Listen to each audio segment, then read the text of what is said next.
അനുവേട്ടനിൽ നിന്ന് തുടങ്ങാനായിരിക്കും എല്ലാവരും ആഗ്രഹിച്ചിരിക്കുന്നുണ്ടാവുക. അപ്പോൾ നേരത്തെ അജിന പറഞ്ഞ പോലെ അവിടെയാണ് കൂടുതൽ ഇരുന്നിട്ടുള്ളത്. പ്രസ് മീറ്റ് ആണെന്നുണ്ടെങ്കിലും ഇൻ്റർവ്യൂ ആണെന്നുണ്ടെങ്കിൽ പോലും. അപ്പോൾ അവിടെ ഇരുന്നിട്ട് ഇങ്ങനെ ഒരു പ്രസ് മീറ്റിൽ ഇവിടെ ഇരിക്കുന്നത് ഫസ്റ്റ് ടൈമാണ്. അപ്പോൾ അതിൻ്റെ ഒരു ഭയങ്കര സന്തോഷവും എക്സൈറ്റ്മെൻറ്റും ഉണ്ട്. അപ്പോൾ അതിന് കാരണക്കാരായിരുന്നതിന് ആ ചോദ്യത്തിന് ഉത്തരമൊക്കെ ഇവരാണ്. സോ കുറേ അധികം ഓപ്ഷൻസ് ഉണ്ടായിരുന്നു ഇങ്ങനൊരു വേഷത്തേക്ക് ബാലു ശ്രീധർ എന്ന് പറഞ്ഞൊരു ക്യാരക്ടർ ചെയ്യാൻ വേണ്ടിയിട്ട്. അപ്പോൾ അത് എന്നിലേക്കുള്ള ഏൽപ്പിക്കാനുള്ളൊരു വിശ്വാസം അവരിലുണ്ടായേക്കാം. ആ വിശ്വാസം എത്രത്തോളം ഭംഗിയായിട്ട് പൂർത്തീകരിച്ചു എന്നുള്ളത് പറയേണ്ടതും അവരാണ്. 11-ാം തീയതി തിയേറ്ററിൽ ഇറങ്ങുമ്പോൾ നിങ്ങൾ ഓരോരുത്തർ പ്രേക്ഷകർ കൂടിയാണ്. അപ്പോൾ ഇപ്പം ഈ ഒരു സമയം മൊമെൻറ്റിൽ പറയാനുള്ളത് അവിടെ നിന്ന് ഇങ്ങോട്ട് മാറിയതിന് ഒരു അവസരം തന്നതിന് thank you so much. Team Thaniniram ക്രൂവിനോട് എല്ലാവരോടും റൈറ്ററോട് ഡയറക്ടറോടും അനുപനോടൊക്കെ ഈ ഒരു സമയം നന്ദി പറയുന്നു. ആൻഡ് സിനിമയുടെ പ്രമേയം നമ്മൾ ട്രെയിലറിലൊക്കെ കണ്ടതുപോലെ ഒരു ക്യാമ്പ് പശ്ചാത്തലം വരുന്നൊരു സിനിമ കൂടിയാണ്. അപ്പോൾ ഒരുപക്ഷെ നമുക്ക് എല്ലാവർക്കും കണക്ട് ചെയ്യാൻ പറ്റുന്ന ഒരുപക്ഷെ നമ്മൾ എപ്പോഴെങ്കിലും ഒരു ക്യാമ്പിൻ്റെ ഭാഗമായിട്ട് നമ്മൾ ഉണ്ടായിട്ടുണ്ടായിരിക്കും. അപ്പോൾ അത്തരത്തിലൊരു സിനിമയാണ്. അപ്പോൾ ഏതെങ്കിലും ഒരു തലത്തിൽ നമ്മളും അതിലൂടെയൊക്കെ കടന്നു പോയിട്ടുണ്ടായിരിക്കും. അതിൽ വ്യത്യസ്തമായിട്ടുള്ളൊരു വേഷം. തീർച്ചയായിട്ടും ഒരു അനുമേനോൻ ചിത്രം വരുമ്പോൾ എത്രത്തോളം പ്രതീക്ഷയുണ്ടോ ആ പ്രതീക്ഷയിൽ തന്നെയാണ് ഞങ്ങളും 11-ാം തീയതിക്ക് വെയിറ്റ് ചെയ്യുന്നത്. അപ്പോൾ ബാക്കി ശേഷം കാഴ്ച സ്ക്രീനിൽ.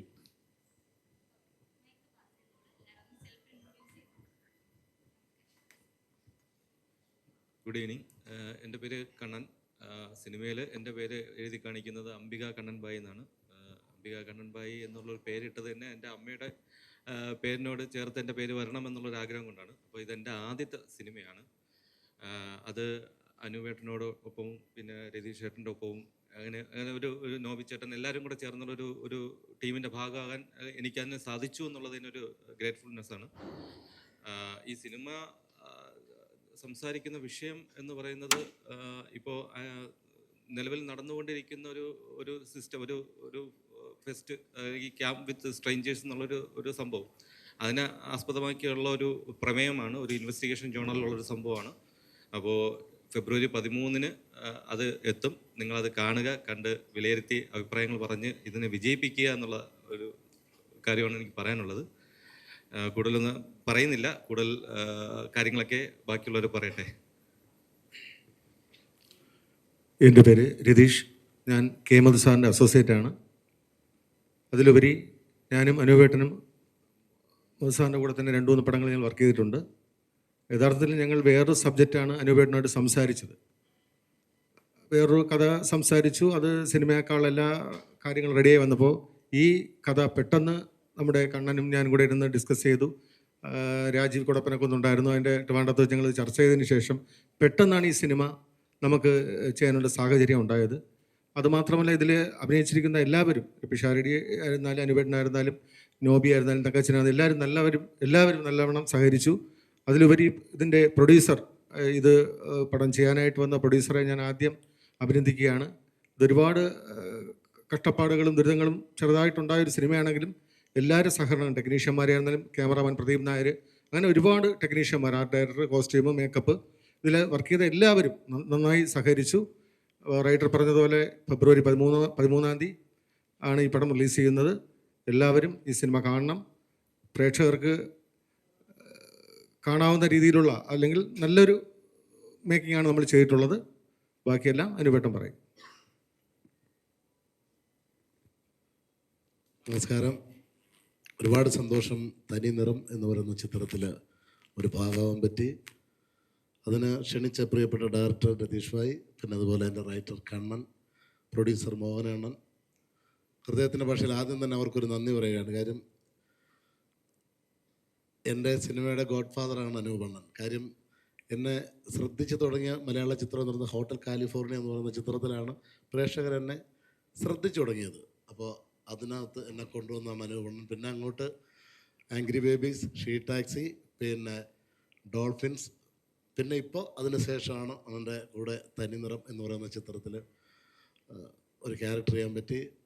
നല്ലൊരു ക്യാരക്ടറാണ് രതീഷ് ഭായ് എനിക്ക് തന്നത്. പിന്നെ ഒരുപാട് പുതുമുഖ താരങ്ങളുണ്ട് എന്ന് പറയാൻ പറ്റില്ല. എല്ലാവരും ഹിറ്റ് സിനിമയുടെ ഭാഗമായിട്ടുള്ള പുതുമുഖ താരങ്ങളാണ്. അപ്പോൾ എല്ലാം അഭിനയിച്ച പടം എല്ലാം ക്ലിക്കാണ്. നമ്മുടെ നായിക എന്താ പറയുക. പിന്നെ എടുത്തു പറയാൻ പറഞ്ഞത് തങ്കച്ചൻ്റെ ഉള്ളിലൊരു തനി നിറം നിങ്ങൾക്ക് കാണാൻ കിടക്കുന്നേ ഉള്ളൂ. കണ്ടോ? സിനിമ കാണുമ്പോൾ കണ്ടോ? അപ്പോൾ എന്തായാലും വളരെ മനോഹരമായിട്ടുള്ള ചിത്രമായിരിക്കും തനി നിറം. എല്ലാവരും തിയേറ്ററിൽ പോയി ഞങ്ങളുടെ ഈ സിനിമ കൊണ്ട് സപ്പോർട്ട് ചെയ്യണം. Thank you. പരിചയപ്പെടുത്തിയവരുടെ ഒരു പാട്ട് പാടണം. ഇല്ല പാടൂല, സോറി. ഹായ്, എൻ്റെ പേര് അനഘ. ഈ തനിനിറം എന്ന് പറഞ്ഞ ഈ മൂവിയിൽ ഇങ്ങനെ ഒരു ഓപ്പർച്യൂണിറ്റി കിട്ടിയതിൽ ഞാൻ ഭയങ്കര ഹാപ്പിയാണ്. ആക്ച്വലി ഇത് ഇങ്ങനെ ഒരു സിറ്റുവേഷൻ അല്ലെങ്കിൽ ഈ ഒരു പ്രസ് മീറ്റിലൊക്കെ വന്നിരിക്കുക എന്ന് പറഞ്ഞാൽ ഞാൻ ഒത്തിരി നാളായിട്ട് ആഗ്രഹിച്ചൊരു കാര്യമാണ്. അപ്പോൾ I am very grateful for that. Thank you. 13-ാം തീയതി കാണണം എല്ലാവരും തിയേറ്ററിൽ പോയിട്ട്. വളരെ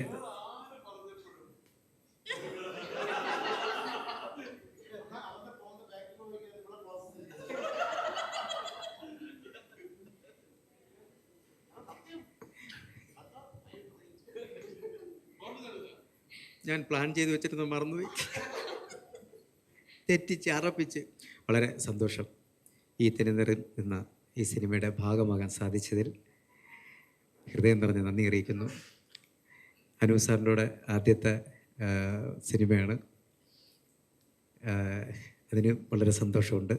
എന്നെ ഇതിലേക്ക് ക്ഷണിച്ച കണ്ണൻ ചേട്ടനും രതീഷ് സാറിനും ഹൃദയം നിറഞ്ഞ നന്ദി അറിയിക്കുന്നു. ഫെബ്രുവരി 13 മറക്കരുത്, നിങ്ങളെ തിയേറ്ററിൽ തന്നെ വന്ന് ഈ സിനിമ കാണുക. അതുപോലെ തന്നെ എൻ്റെ പ്രിയ സുഹൃത്തുക്കൾ നോബിയും ഇനി പിഷാരടി ചേട്ടൻ വന്നുകൊണ്ടിരിക്കുന്നു. അങ്ങനെ നിങ്ങൾക്ക് ഇഷ്ടപ്പെടുന്ന ഒരുപാട് താരനിര തന്നെ ഇതിനകത്തുണ്ട്. അപ്പോൾ തീർച്ചയായിട്ടും മറക്കരുത്, ഫെബ്രുവരി 13. എല്ലാവർക്കും ഹൃദയം നിറഞ്ഞ നന്ദി അറിയിക്കുന്നു. Thank you very much. Okay. എൻ്റെ പേര് ആദർശാണായി. എൻ്റെ പേര് ആദർശാണായി. അപ്പം ഞാൻ ഈ പടത്തിൽ ബിനോയ് എന്ന് പറഞ്ഞൊരു ക്യാരക്ടറാണ് ചെയ്തിട്ടുള്ളത്.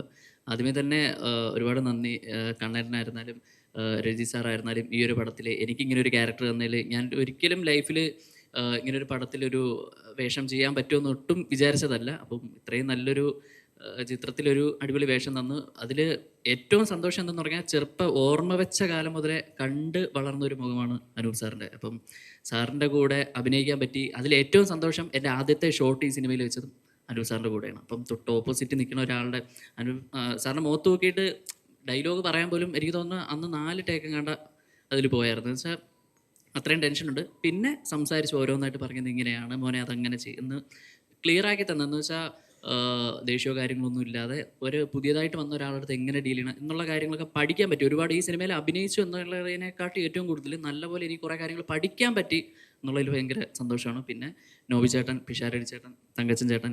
ഈ നോബി ചേട്ടനും പിഷാരടി ചേട്ടനും തങ്കച്ചൻ ചേട്ടനൊക്കെ പണ്ടുതൊട്ടേ നമ്മൾ അറിയാവുന്ന ആൾക്കാരാണ്, പ്രത്യേകിച്ച് നോബി ചേട്ടനായിരുന്നാലും. അങ്ങനെ പിന്നെ റോഹൻ, അനഘ, കുറേ നല്ല സൗഹൃദം കിട്ടി, നല്ലൊരു സിനിമയുടെ ഭാഗമാകാൻ പറ്റി. അപ്പോൾ ഫെബ്രുവരി 13 ഞങ്ങളെപ്പോലുള്ള ഒരുപാട് പുതുമുഖ ആൾക്കാർ അഭിനയിച്ച ഒരു പടമാണ്.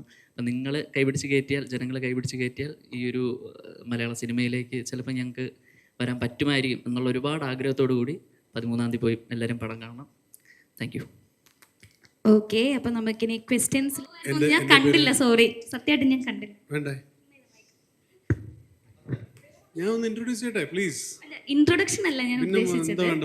അല്ല, ഞാൻ ഓർത്തു ഞാൻ മൈക്ക് കൊടുക്കാൻ പോയപ്പോ അനൂപേട്ടൻ എന്തോ സംസാരിക്കാൻ വേണ്ടി മൈക്ക് മേടിച്ചു. ഞാൻ ഓർത്തു ഞാനത് ബ്ലോക്ക് ചെയ്തു. സോറി, ഞാൻ അങ്ങനെ മൈക്ക് മേടിക്കുന്ന ഒരാളല്ല. ഓക്കെ ഓക്കെ, ചോദിച്ചോളി, നിങ്ങൾ ചോദിച്ചോളൂ. ക്വസ്റ്റ്യൻ ഇല്ലേ?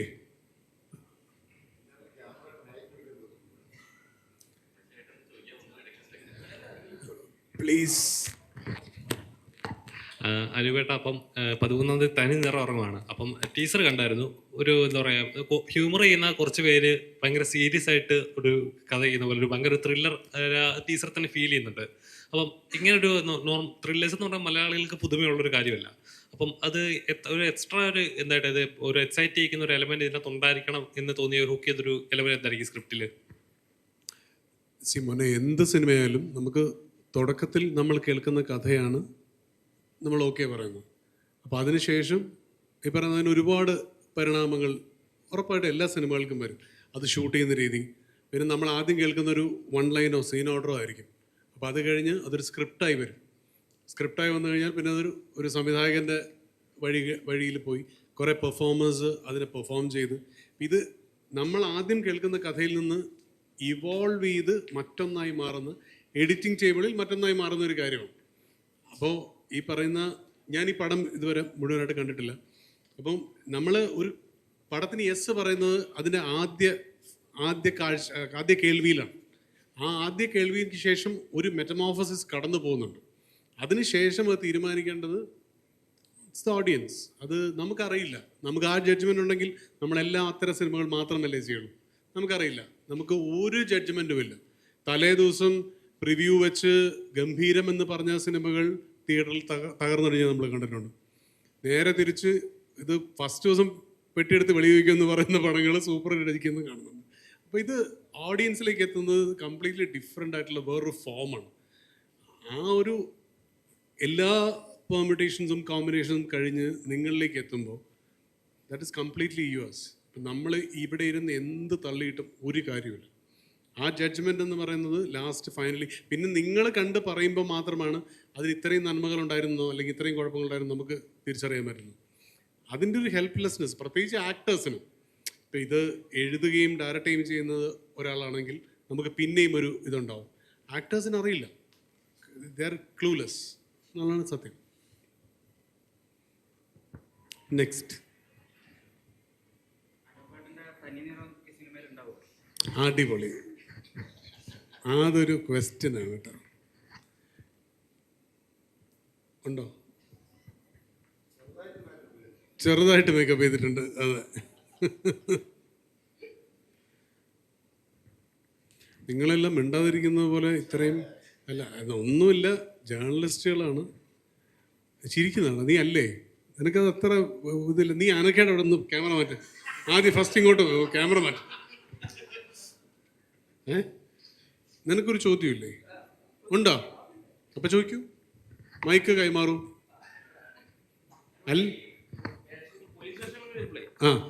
ഇതിൽ എന്ത് വെറൈറ്റിയാണ് പോലീസ് വേഷത്തിൽ ഉദ്ദേശിക്കുന്നത് അനുവേട്ടൻ? ഞാൻ പ്രത്യേകിച്ചൊന്നും ഉദ്ദേശിക്കുന്നില്ല. പോലീസ് വേഷങ്ങൾ ചെയ്യുമ്പോൾ ഇപ്പം നമ്മൾ ട്രാഫിക്കിൽ ചെയ്യുന്ന ഒരു പോലീസ് വേഷവും വിക്രമാദിത്യത്തിൽ ചെയ്യുന്ന പോലീസ് വേഷവും അല്ലെങ്കിൽ CBI 5 പോലത്തെ ഒരു സിനിമ ചെയ്യുന്നു ഈ അടുത്ത കാലത്ത് എന്നൊരു ഇതെല്ലാം മാറ്റം കൊണ്ടുവരേണ്ടത് ആദ്യം ബുക്കിലാണ്, അതായത് റൈറ്റിങ്ങിലാണ്. ബൈ ദ ബുക്ക് മാത്രം നമുക്ക് പോകാൻ പറ്റുള്ളൂ. അല്ലെങ്കിൽ പിന്നെ അങ്ങനെയുള്ള ഈ പോൾ മുനി എന്നൊക്കെ പറഞ്ഞ ആൾക്കാരായിരിക്കണം. നമ്മളതൊന്നും അല്ലല്ലോ. നമുക്ക് ഒരുപാട് ലിമിറ്റേഷൻസ് ഉള്ള ആക്ടേഴ്സാണ് നമ്മളെല്ലാവരും. അപ്പം ഈ തനിനിറന്നുള്ള സിനിമ വരുമ്പോൾ അല്ലെങ്കിൽ ഏതൊരു പോലീസ് വേഷം വരുമ്പോഴോ അല്ലെങ്കിൽ സാധാരണ വേഷം വരുമ്പോഴും നമ്മൾ ട്രൈ ചെയ്യും എന്തെങ്കിലും. ഇപ്പം നിങ്ങളിപ്പോൾ കണ്ട പലപ്പോഴും രൂപത്തിൽ മാറ്റം വരുത്തി രക്ഷപ്പെടാനാണ് ആക്ടേഴ്സ് നോക്കുക. അതൊക്കെ തൽക്കാലമൊക്കെ ചെയ്തിട്ടുണ്ട്. മുട്ടയൊക്കെ അടിച്ച് കുറച്ച് മീശയൊക്കെ പരിച്ച് അങ്ങനെയൊക്കെ ചെയ്തിട്ടുണ്ട്. ഇപ്പം അന്ന് വെട്ടാതിരുന്നതാണ്. ഇപ്പം തനിനിറത്തിന് ശേഷം ഇതുവരെ മുടി വെട്ടിയിട്ടില്ല. ഇനി തനിനിറ ഇറങ്ങി വർക്കൗട്ട് ആയാലേ മുടി വെട്ടു. സാംസന്റെ ഒക്കെ മുടി പോലെയല്ലേ? ശബദം. നമുക്ക് ഞാൻ അടുത്തത് ഇവിടെ ത്രില്ലർ സിനിമകളോടൊരു പ്രത്യേകതരം ഇതുണ്ട്, താല്പര്യമുണ്ട്. അഭിനയിച്ചുള്ള സിനിമകളിലൊക്കെ ഒരു ത്രില്ലർ മൊമെന്റുകളുള്ള ജോണർപ്പെട്ട പടങ്ങളാണല്ലോ. എനിക്ക് കൂടുതലും വരുന്നത് അത്തരം സിനിമകളാണ് എന്നുള്ളതാണ്. എനിക്ക് എല്ലാത്തരം സിനിമ ആക്ഷൻ ഒഴിച്ചിട്ടുള്ള എല്ലാ സിനിമയും എനിക്ക് ഇഷ്ടമാണ്.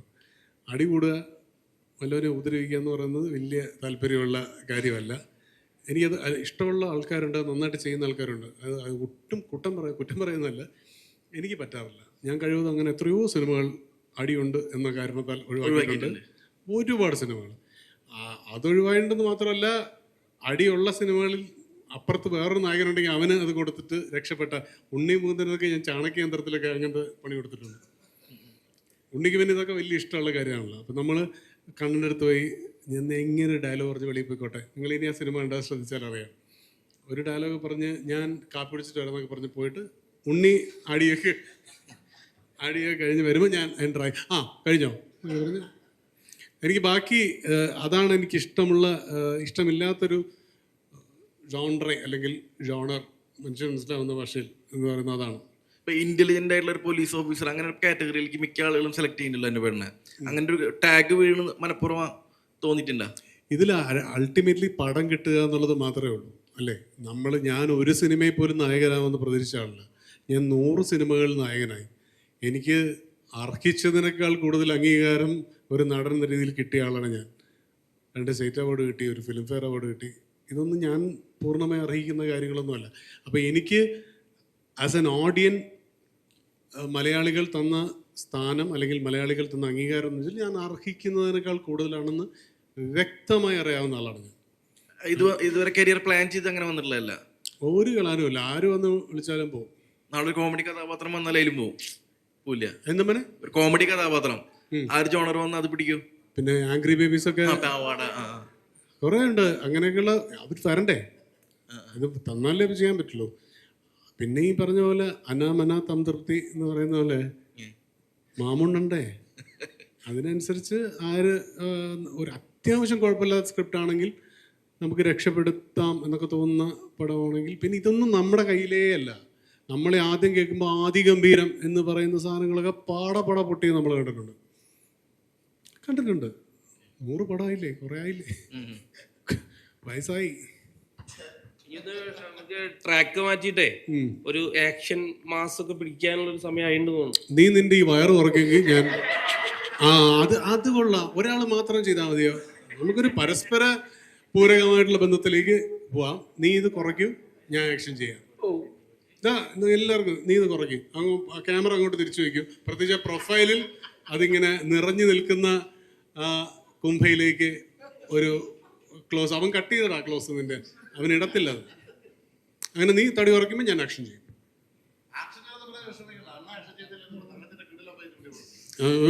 അതെ തങ്കച്ചൻ പറന്ന്. എന്നിട്ട് നായികനൊന്ന് പരിചയപ്പെടുത്തു. ഇനി വീണ്ടും അങ്ങനെയല്ല, നായകനെ വേറെ എവിടെ കണ്ടിട്ടുണ്ട്. അതാ നീ ആദ്യം ഒരു ഒറ്റ കാര്യം ചെയ്യ്. ഞാൻ ക്യാമറ കുറച്ച് ഒരു വൈഡ് ലെൻസിലേക്ക് ഇട്ട് ബാക്കിയും കൂടെ ആ പാവങ്ങളൊക്കെ ഒന്ന് പിടിക്കേ. ശരി, ഓക്കെ. ആ നായിക ഒന്നുകൂടെ ആ കുട്ടിക്ക് പരിചയപ്പെടുത്തി. എൻ്റെ പേര് അനക. ഞാൻ മുന്നേ തണ്ണീർമത്തൻ ദിനങ്ങളിൽ അഭിനയിച്ചിട്ടുണ്ട്. പിന്നെ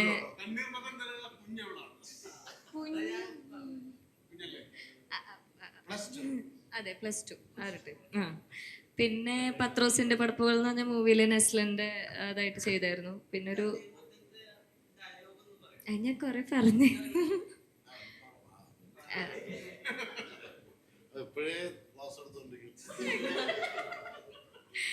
ഇത് നമ്മുടെ ക്ലാസ്സിലെ ജെയ്സല്ലേ, അവൻ നിന്നെ ഒടുക്കത്തെ നോട്ടാട്ടാ പറഞ്ഞത്.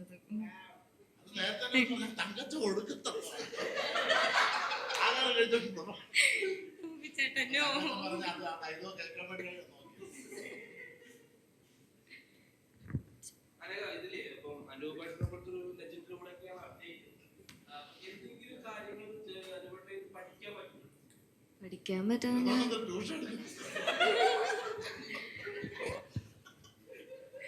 ഇല്ല. പേഷ്യൻസ്, പിന്നെ അതുപോലെ തന്നെ സാർ അവിടെ സെറ്റ് ബിഹേവ് ചെയ്യണതായാലും സാറിൻ്റെ ആക്ടിങ് ആയാലും എല്ലാം നോക്കിക്കണ്ട് പഠിക്കാനുള്ളത് തന്നെയായിരുന്നു.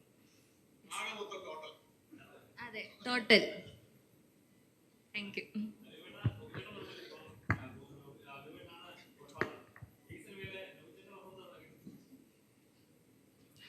ചക്കരെ, ഇത് കഴിഞ്ഞുള്ള ഡിന്നർ നിന്റെ വകയാണെങ്കിൽ മാത്രം. അല്ല, നോബിയും ശരിക്കും ഇപ്പം കാലിഫോർണിയയുടെ കാര്യം പറഞ്ഞപ്പോൾ നോബി, ജോജു, അതെല്ലാം ആ ടൈമിലാണ് അവരെല്ലാം വരുന്നത്.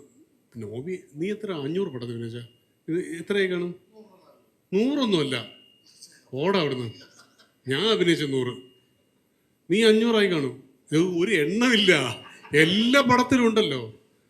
അപ്പോൾ അത് വലിയ സന്തോഷമുള്ള കാര്യമാണ്. അവരെല്ലാം കാലിഫോർണിയ ലോഡ്ജ് ആ ടൈമിലുള്ള എല്ലാ ആക്ടേഴ്സും, സൈജു ആണെങ്കിലും നോബി, എനിക്ക് ഓർമ്മയുണ്ട്. നോബിയെ എനിക്ക് ഭയങ്കര വിഷമമുണ്ടായ അതിൽ കാലിഫോർണിയയിൽ ഇവൻ ഓടുന്നൊരു സീനുണ്ട്. മറ്റേ ആ വെട്ടിയായിട്ട് ഇവൻ ഓടുമ്പോൾ ഇവൻ ഓടുന്നില്ല. കാരണം വളരെ മെലിഞ്ഞിരിക്കുന്ന ഒരാളായതുകൊണ്ട് ഓടുന്നില്ല. അപ്പം ഞാൻ മൈക്കിൽ കൂടെ ഇങ്ങനെ വിളിച്ച് പറയുന്നത്, നോബി ഓട് എന്ന് പറയുന്നുണ്ട്. അവസാനം ഇത് കേട്ട് പാവം, ഫസ്റ്റ് പടമൊക്കെ അല്ലേ, ഇവൻ ഓടി, ഇവൻ വീണു, ഇവൻ്റെ ബോധം പോയി. വെറുതെ അല്ല, ഇവൻ്റെ ബോധം പോയി. ഞാൻ പേടിച്ചിട്ട്, കാരണം ഞാനാണ് മൈക്ക് കൂടെ വിളിച്ച് പറയുന്നത് ഇവൻ ഓടാൻ. അപ്പോൾ ഏതോ ഒരു തെണ്ടി അവിടെ സൈഡിൽ നിന്നിട്ട് എൻ്റെ അടുത്ത് പറഞ്ഞു ഹാർട്ട് അറ്റാക്കാണ് ചേട്ടാ. അതോടെ നമ്മുടെ പാതി കേസ് പോയി. ഇത് പിന്നെ ഇത് വിളിയാണ്, നോബി എവിടെ എത്തി, മറ്റേ ഹോസ്പിറ്റലിൽ കൊണ്ടുപോയി. നോബിയെ ഹോസ്പിറ്റലിൽ കൊണ്ടുപോയി വഴിക്കുന്നൊക്കെ വിളിച്ച് പറയുമ്പോൾ അപ്പോഴും ഏതോ ഒരുത്തൻ ബുദ്ധിമുട്ടാണ് ചേട്ടാ കിട്ടാൻ. അത് ഇവൻ്റെ കിടപ്പ് കണ്ട അങ്ങനെയല്ലേ, ഇവൻ്റെ ആ മറ്റേ റോഡിൽ, നമ്മുടെ കളമശ്ശേരി റോഡിലാണ്. ഇവനെ എണീപ്പിച്ച് 10 പേര് ചേർന്നിട്ടാണ്. അങ്ങനെ ആംബുലൻസ് കയറ്റി കൊണ്ടുപോയി. എന്നിട്ട് പിന്നെ പറയും അല്ല, അത് സംഭവം എന്ന് പറഞ്ഞു കഴിഞ്ഞാൽ അത് കോമഡി സ്റ്റാർസ് നടക്കുന്ന ടൈം. അപ്പം ഈ കാലിഫോർണിയയുടെ ഷൂട്ട് നടക്കുന്ന എല്ലാ ദിവസവും എനിക്ക് പ്രോഗ്രാം ഉണ്ട്. അപ്പം അന്ന് ട്രൂപ്പിൽ പ്രോഗ്രാം കളിക്കുന്ന സമയമാണ്. അപ്പം കോമഡി സ്റ്റാർസിൻ്റെ ഫിനാലെ എത്താറായി. അപ്പോൾ എല്ലാ ദിവസവും പരിപാടിയുണ്ട്, ഇവിടെ ഷൂട്ടുണ്ട്. പക്ഷേ അണ്ണൻ എല്ലാ ദിവസവും എന്നെ 5 മണിയാകുമ്പോൾ വിട്ടു വരും ലൊക്കേഷനിൽ നിന്ന്. വിട്ട് ഞാൻ ഇവിടുന്ന് പ്രോഗ്രാം പോകും. നെയ്യാറ്റിക്കരയൊക്കെ ആയിരിക്കും പ്രോഗ്രാം, കഴിഞ്ഞ് വീണ്ടും എറണാകുളത്ത് വരും, വീണ്ടും പിറ്റേന്ന് പോകും. അങ്ങനെ ഓരോ ദിവസം പ്രാർത്ഥിച്ച് അടുത്തോട്ട് പരിപാടി ഇട്ടുണ്ടായിരുന്നു. ആലപ്പുഴ കിട്ടിയ ഭാഗ്യമല്ലേ. ഇതെല്ലാം ട്രിവാൻഡ്രം തന്നെ, പോകും തിരിച്ചു വരും. അപ്പം കോമഡി സ്റ്റാർസിൻ്റെ ഷൂട്ടുണ്ട്, അവിടെയും പോകാൻ പറ്റിയില്ല. എൻ്റെ ഓപ്പറേഷൻ കഴിഞ്ഞ് ഞാൻ ആദ്യമായിട്ട് ഓടുന്നു. ഇത്രയും ദിവസം ഉറക്കൊഴിഞ്ഞിരിക്കുന്നു, ഓടിയാലല്ലേ പറ്റൂ. എനിക്ക് അറിഞ്ഞൂടാ, ഫസ്റ്റ് പടമല്ലേ, നമ്മൾ ഓടാൻ പറ്റൂല എന്നാന്ന് പറയാൻ പറ്റൂടാ, എങ്ങനെയും ഓടണം. അപ്പം ഏറ്റവും വലിയ ടെൻഷൻ കാലിൽ കമ്പി ഇട്ടേക്കുന്നു. അപ്പോൾ എനിക്കൊരു പേടി, ദൈവം ഇതിന് ഊരി പോകുമോ, ആ ഒരു ടെൻഷൻ ഉള്ളിലുണ്ട്.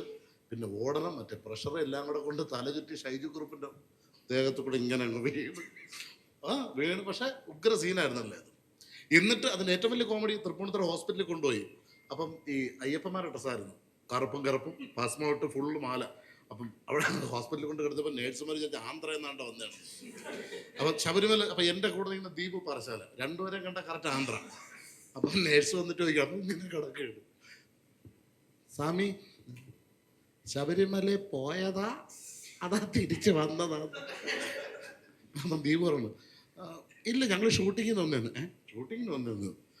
പെട്ടെന്ന് ഈ അയ്യപ്പൻ്റെ ഡ്രസ്സ് കണ്ടപ്പോഴേ, അത് ശബരിമല സീസണും ആയിരുന്നത്. പക്ഷേ എന്തായാലും അവിടെ നിന്ന് തുടങ്ങിയതാണ്. ഇപ്പം ഈ പ്രസ് മീറ്റിൽ വരെ അണ്ണൻ്റെ അടുത്തൊന്നും ഇരിക്കാൻ പറ്റും, വലിയ ഭാഗ്യം.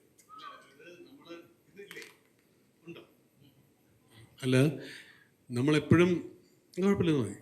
ഈ സിനിമയിലിപ്പോൾ ഏതെങ്കിലും നോബിയുടെ സീൻ കണ്ടിട്ട് നമ്മളതിനെ മോശം പറയുകയോ അല്ലെങ്കിൽ അത് ശരിയായില്ല, ഇതൊക്കെ ഇതിൻ്റെ പിന്നിൽ ഇത്രയും കാര്യങ്ങളുണ്ട്. അതായത് ഈ ഓൾമോസ്റ്റ് 48 hours ഉറങ്ങാതെ ഒരു ഫങ്ഷൻ കഴിഞ്ഞ് അല്ലെങ്കിൽ ഒരു ഷോ കഴിഞ്ഞ് തിരിച്ചു വന്ന് അഭിനയിക്കുന്നു, അഭിനയം കഴിഞ്ഞ് വീണ്ടും പോകുന്നു. സോ ഇതൊന്നും ഈ ഇവിടെ വന്ന് ഇരിക്കുന്നുണ്ടെങ്കിൽ അത് എളുപ്പക്കളിയല്ല അയാൾ കളിച്ചിട്ടുള്ളത്. അയാൾ അത്രയധികം അധ്വാനിച്ചിട്ടുണ്ട്. ഇപ്പോൾ ഇത് പറയാനുള്ള ഏറ്റവും വലിയ സംഭവം വെച്ചാൽ, ഇപ്പോൾ ഈ പടത്തിൽ റോഹൻ ഉൾപ്പെടെയുള്ള ഒരുപാട് പുതിയ ഇപ്പം ആങ്കേഴ്സായിട്ട് വന്നവരും നിങ്ങളുടെ ഇതുപോലെ ഇരുന്ന ഒരാളാണ് റോഹൻ, അല്ലേ? അപ്പുറത്ത് വലിയ അച്ചീവ്മെൻ്റാണ്. ഒരു സിനിമയിൽ പ്രധാന വേഷമാണ് ഇപ്പോൾ റോഹൻ ചെയ്യുന്നത്. എത്ര പേരുടെ സ്വപ്നമാണ്, എത്ര പേര് എത്തുന്നു. അപ്പം അത് നമുക്ക് എന്താ പറയുക, ഇതിനെ നമ്മൾ ഇവരുടെ പിന്നിലുള്ള ത്യാഗങ്ങളോ വിഷമങ്ങളോ അവരുടെ ഫാമിലിയോ അല്ലെങ്കിൽ അവരുടെ ഫാമിലിയുടെ സ്വപ്നങ്ങൾ, അവരെക്കുറിച്ചുള്ള സ്വപ്നം, ഇതൊന്നും നമ്മൾ ശ്രദ്ധിക്കാറില്ല. പോരാ എന്ന് പറഞ്ഞൊരു പുതുമുഖത്തെ പറഞ്ഞു വിടുമ്പോൾ എനിക്ക് എല്ലാ കാലത്തും ഞാൻ ഏറ്റവും കൂടുതൽ സിനിമ ചെയ്തിട്ടുള്ളത് പുതുമുഖങ്ങളുടെ ഒപ്പമാണ്. വളരെ കുറച്ചാണ് ഞാൻ സീനിയർ ഡയറക്ടേഴ്സിൻ്റെ കൂടെ ചെയ്തിട്ടുള്ളത്. അതിൻ്റെ പ്രധാന കാര്യം എന്ന് വെച്ചാൽ നമുക്കത് വളരെ വ്യക്തമായിട്ട് ആ ഒരു ഷോസിൽ എംപത്തറ്റിക് ആയിട്ട് കാണാൻ പറ്റും. കാരണം ഞാൻ I have gone through that. ആ റട്ട് ഞാൻ കണ്ടിട്ടുണ്ട്. നോബിയൊക്കെ അന്ന് വീണപ്പോൾ ശരിക്കും പറഞ്ഞാൽ അത് കുറ്റബോധത്തെക്കാളേറെ ഇയാൾ ആ സിനിമയ്ക്ക് വേണ്ടി, സിനിമ നടനാവാൻ വേണ്ടി സഹിക്കുന്ന കാര്യങ്ങളെക്കുറിച്ചാണ് നമ്മൾ അപ്പോൾ നമ്മുടെ മനസ്സിൽ ഓടുന്നത്. അതുപോലെ തന്നെയാണ് ഈ കുട്ടികളൊക്കെ. എനിക്ക് തോന്നുന്നു രാത്രികൾ ഇപ്പോഴായിരിക്കും ഇവർക്കൊക്കെ മനസ്സിലായിട്ടുണ്ടാവുക what it takes to be a actor, അല്ലേ? ഇപ്പുറത്തെ ഭാഗത്ത് വന്നിരിക്കുമ്പോൾ ഈ നിരന്തരമായ വെയിറ്റിങ്ങുകൾ, രാത്രികളിൽ ഉറക്കമില്ലാത്ത ഷൂട്ടിംഗ്, ഇതെല്ലാം കഴിഞ്ഞ് പിറ്റേ ദിവസം രാവിലെ ആകുമ്പോൾ 4 മണിക്ക് പ്രൊഡക്ഷൻ വീട്ടിൽ തട്ടി വിളിക്കും, വാ ആയി 5 മണിക്ക് ഷോട്ട് എടുക്കണം എന്ന് പറയുന്ന. അപ്പോൾ അത് ആ ഒരു ജേണി ഒരു തരത്തിൽ ബ്യൂട്ടിഫുള്ളാണ്. പക്ഷേ അതിനെ മറ്റൊരു വശത്ത് നിന്ന് കാണുമ്പോൾ കുറച്ചുകൂടി എംപത്തറ്റിക്കായിട്ട് ആൾക്കാർ കാണണം എന്നുള്ളതാണ് എനിക്ക് തോന്നുന്നത്. ഇപ്പം നീ കണ്ടു തുടങ്ങി കാണും.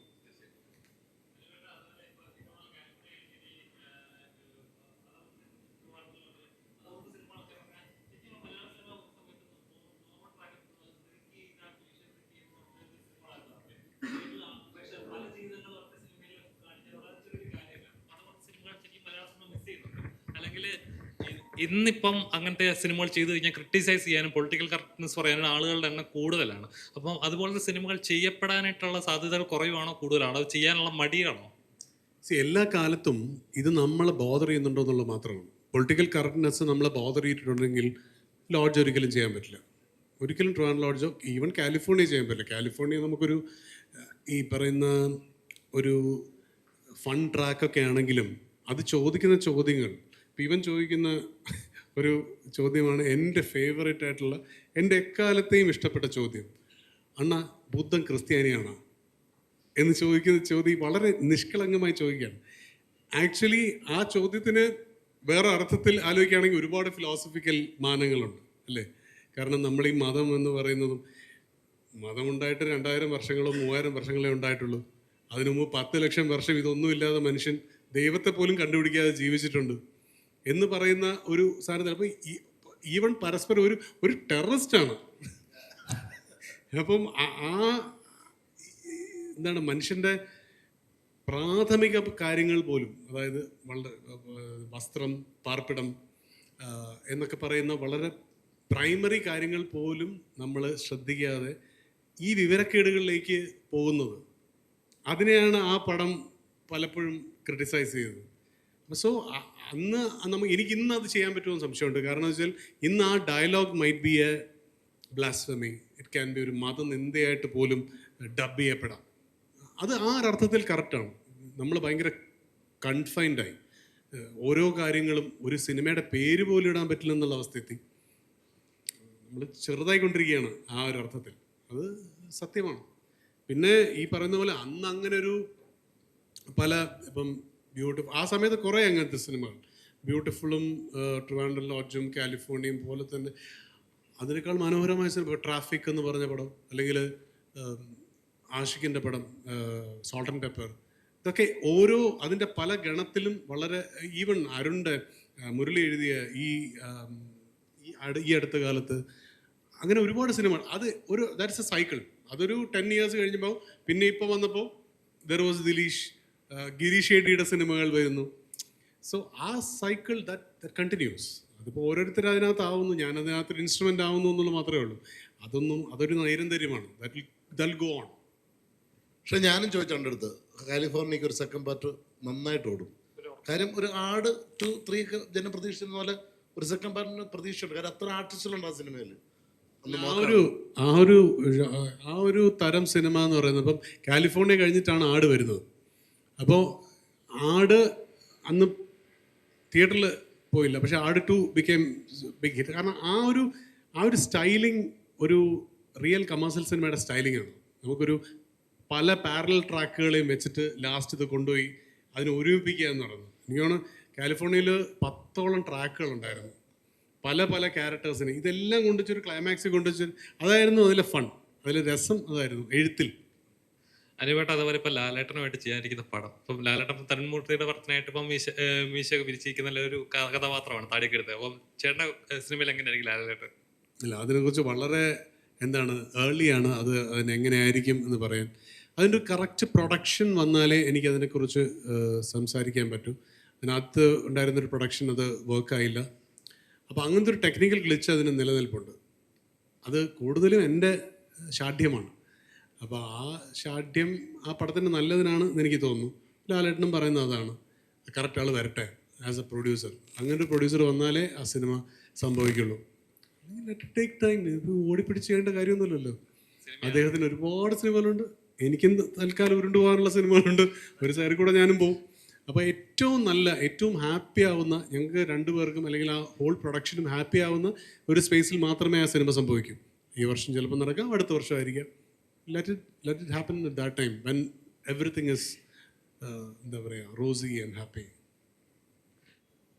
അത് എത്രത്തോളം പ്രതീക്ഷിക്കാം നോബി? അത് രണ്ടർത്ഥമുണ്ട്. കടുക് ചെറുതാണ്. അതെ, അതെ, കോമഡി ഉണ്ടാന്ന് പറഞ്ഞു. തങ്കച്ചൻ്റെ ഇതൊക്കെ കാണണം, എല്ലാം ഫൈറ്റാണ്. അല്ല, ഈ പാട്ട് രണ്ടുപേര് പാടാൻ വേണ്ടി അനൂപ് സാറിൻ്റെ അടുത്ത് പറഞ്ഞു.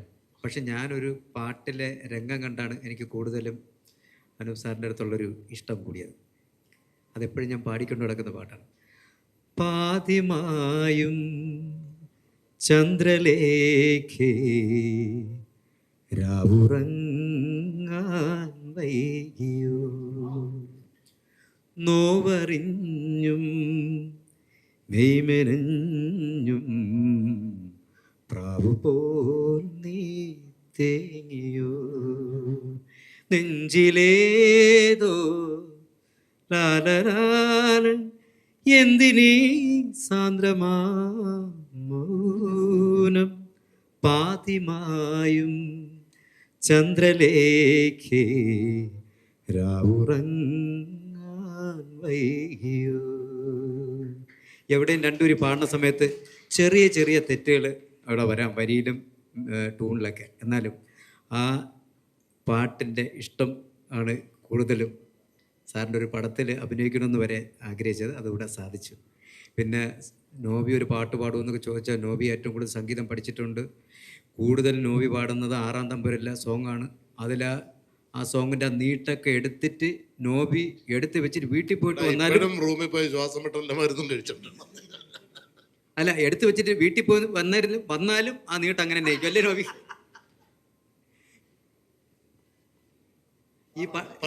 അല്ലല്ല, ഈ പാട്ട് ഇവിടെ വെച്ചും പാടാൻ സാധിച്ചു. അല്ല, തെറ്റുണ്ട് സാർ, ക്ഷമിക്കണം. അത് തെറ്റൊന്നുമല്ല. അത് ഇത് ഭയങ്കര പുതുതാണ്. കാരണം വെച്ചാൽ എല്ലാവരും എൻ്റെ സിനിമകളിലെ പാട്ടെന്ന് പറയുമ്പോൾ ഒന്നുകിൽ മഴത്തുള്ളികൾ പറയും, അല്ലെങ്കിൽ കിളികൾ പറന്നു പറയും, എൻ്റെ ആമഴയിൽ പറയും. ഇത് ആദ്യമായിട്ടാണ് ഒരാൾ ഈ പാട്ടിനെ കുറിച്ച്. അത് ആക്ച്വലി ഈ പാട്ട് ഈ സിനിമയ്ക്ക് വേണ്ടി ഉണ്ടാക്കിയതല്ല. ഇത് ചക്രം എന്ന് പറയുന്ന ലാലേട്ടനും ദിലീപേട്ടനും കൂടെ ചെയ്യേണ്ട പടത്തിന് പുത്തഞ്ചേരി എഴുതി രവീന്ദ്രൻ മാഷ് സംവിധാനം ചെയ്ത പാട്ടാണ്. അതെ, അത് ഞങ്ങൾ വാങ്ങിക്കുകയായിരുന്നു ഈ പാട്ടിന് വേണ്ടി. അതിന്റെ കഥയൊക്കെ എനിക്കറിയാം. അതിൻ്റെ രസം വെച്ചാൽ അത് ആ പാട്ട് ഇപ്പം നമ്മുടെ പല സിനിമകളും മുല്ലശ്ശേരി മധുക്കുട്ടി ആ പടത്തിന് നമുക്ക് ഈ പാട്ട് ഷൂട്ട് ചെയ്യാൻ ഇങ്ങനത്തെ ഒരു പാട്ട്, പ്രത്യേകിച്ചും മാഷിൻ്റെ ഒരുപാട് ബ്യൂട്ടിഫുൾ ആയിട്ടുള്ള ഇതൊക്കെയുള്ള ഇതാണ്. പക്ഷെ നമുക്ക് ഷൂട്ട് ചെയ്യാൻ കിട്ടിയ സമയം എന്ന് പറയുന്നത് വെറും 6 മണിക്കൂറാണ്. 6 മണിക്കൂറിലാണ് ഈ പാട്ട് ഷൂട്ട് ചെയ്തിരിക്കുന്നത്. ഒരു മിനിമം 3 ദിവസം നമുക്കുണ്ടെങ്കിൽ വളരെ ബ്യൂട്ടിഫുള്ളായിട്ട് ഷൂട്ട് ചെയ്യാവുന്ന. പക്ഷേ ഇത് ആൾക്കാർക്ക് അറിയില്ല. അപ്പോൾ ഇത് കാണുമ്പോൾ അത് കുറച്ചുകൂടെ നന്നായിട്ട് ഷൂട്ട് ചെയ്യാമായിരുന്നു എന്ന് തോന്നും. പക്ഷെ നമ്മൾ 6 മണിക്കൂറേ ഉള്ളൂ. നമ്മുടെ അന്നത്തെ സാമ്പത്തിക സ്ഥിതി, ആ സിനിമയുടെ സാമ്പത്തിക സ്ഥിതി അതാണ്. 6 മണിക്കൂറിലാണ് ആ പാട്ട് ഷൂട്ട് ചെയ്തത്. നമ്മൾ ഈ പടത്തിൽ 6 മണിക്കൂറിൽ ഒരു പാട്ട് ഷൂട്ട് ചെയ്തിട്ടുണ്ട്. രോഹനും അനക്കയുമുള്ള ഒരു പാട്ട് നമ്മൾ 6 മണിക്കൂറിൽ ഷൂട്ട് ചെയ്തിട്ടുണ്ട്. അത് അടുത്ത ആഴ്ച ഇറങ്ങുന്നു തോന്നുന്നു അല്ലേ? അതൊക്കെയാണ് രസം.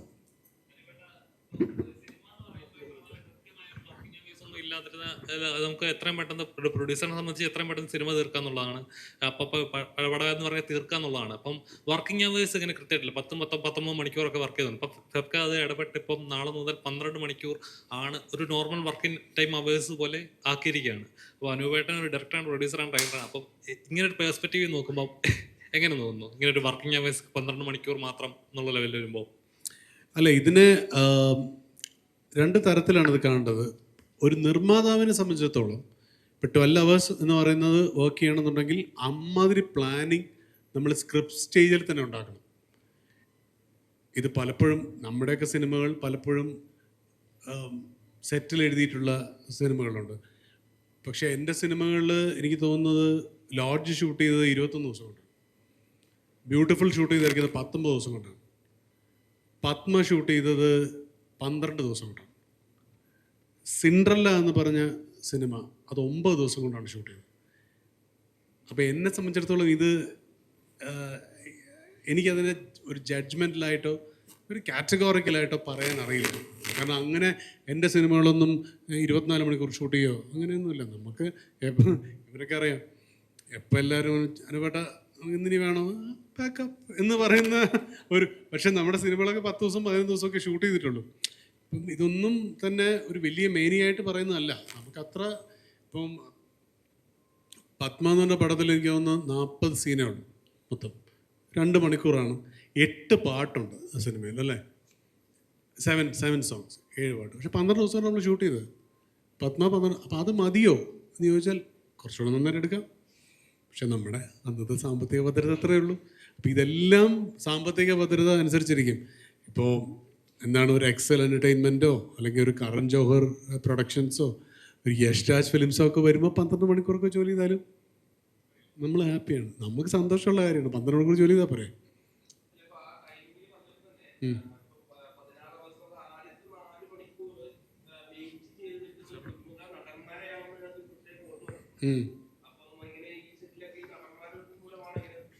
ഞങ്ങൾ റൂമിൽ പോയിട്ട് വേണ്ട വെയിറ്റ് ചെയ്യാൻ, ഞങ്ങൾ അവിടെ തന്നെ. എൻ്റെ സെറ്റുകളിലൊന്നും അങ്ങനെ ഒരു സംഭവം സംഭവിച്ചിട്ടില്ല. നടന്മാർ വരാതെ വെയിറ്റ് ചെയ്ത കഥകൾ ഒരുപാട് കേട്ടിട്ടുണ്ട് അതൊക്കെ. പക്ഷേ എൻ്റെ സിനിമകളിലൊന്നും തന്നെ അത് വലിയ ആക്ടേഴ്സിൻ്റെ, ഇപ്പം ഞാൻ മമ്മൂക്കടുത്തും ലാലേട്ടനോടും സുരേഷ് ഏട്ടനോടും ഒക്കെ വർക്ക് ചെയ്തിട്ടുണ്ട്. അവരൊന്നും നമ്മൾ വരുന്നതിനേക്കാളും മുന്നേ വന്നിട്ടാണ് നമ്മൾ കണ്ടിട്ടുള്ളത്. ലേറ്റായി വരുന്നവരുണ്ടോ എന്ന് ചോദിച്ചാൽ എൻ്റെ ഓർമ്മയിലില്ല. എൻ്റെ സിനിമകളിൽ ഉണ്ടായിരുന്നില്ല. ഉണ്ടാവാം.